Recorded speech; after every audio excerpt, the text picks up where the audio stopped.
Photographic Composition, Lecture 6, Photojournalism, Part 2. Photojournalists are not only engaged in recording the events of wars, but also the people.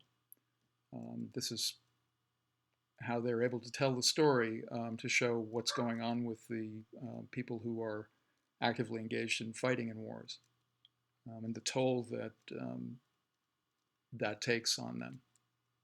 This is another image by David Douglas Duncan, showing the weariness of men who've been fighting in battles.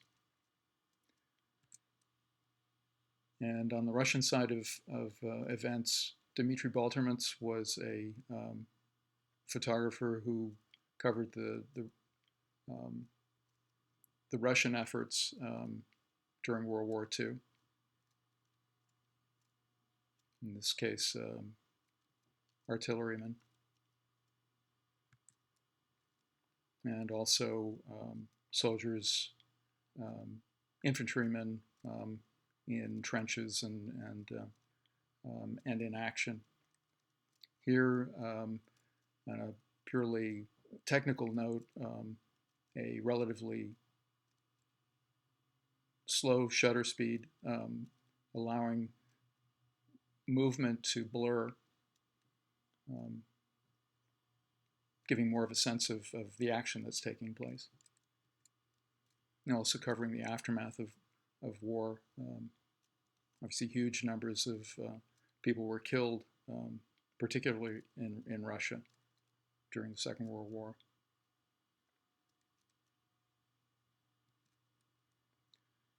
And back in the United States, the death of FDR in 1945, before the end of the Second World War, was an extremely emotional one for the American people in general. And by choosing to concentrate on this accordion playing gentleman, Ed Clark was able to sum up what the country was going through at the time. Cartier-Bresson was, aside from his documentation primarily of his fellow Frenchmen, also covered events that were going on during the Second World War.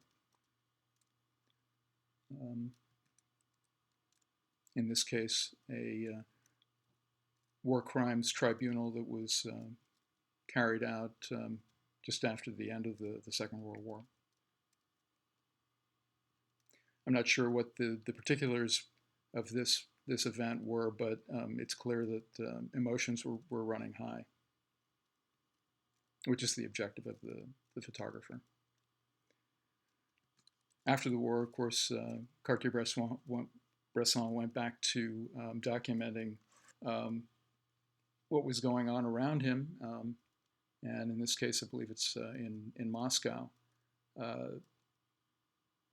Apparently, sunbathing was something that one would engage in whenever it was possible, and regardless of how incongruous it might look.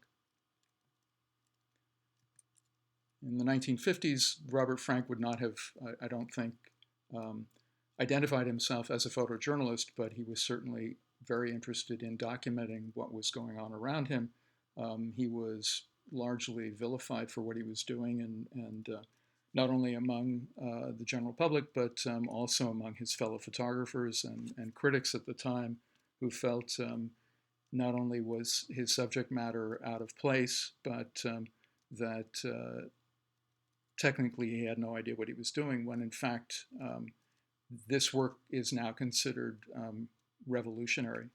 It changed how photographs, documentary photographs, have been made since.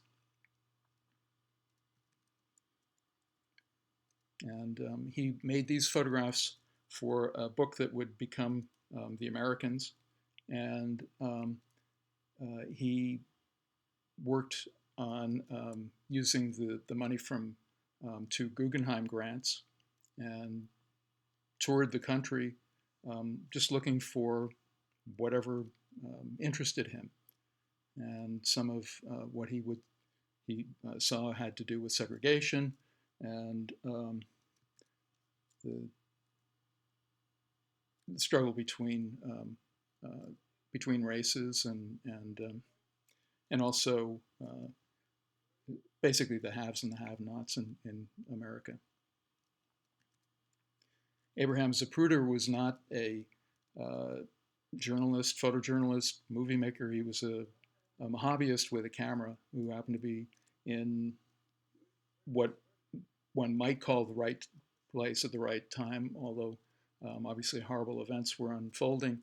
And he happened to have a small movie camera and was covering the motorcade of JFK as it went through Dealey Plaza in Dallas in 1963, and is still among the only real evidence of what was going on at the time, and still being hotly debated among some people as to what actually did happen.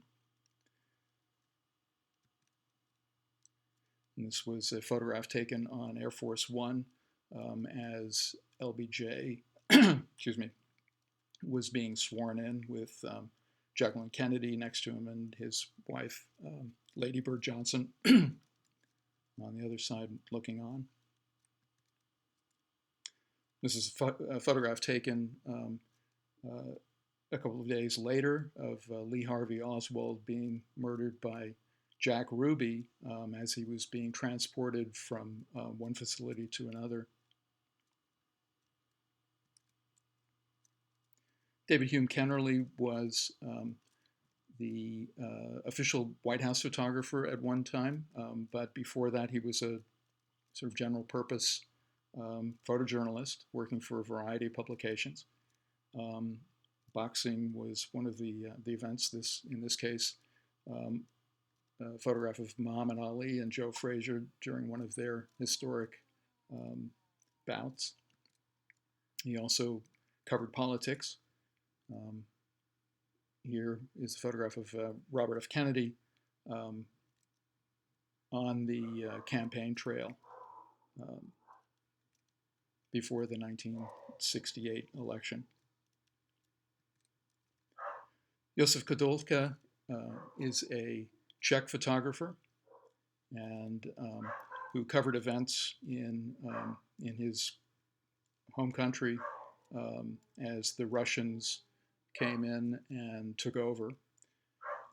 But he also, again, something of a all-purpose photojournalist who went looking for events that were unfolding in various parts of the world, and in Africa, as well as back in Europe.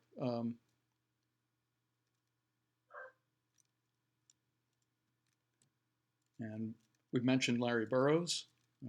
He was a British photographer who, as I mentioned before, covered the Vietnam War. And some of the most direct and powerful images are ones that he made during that conflict.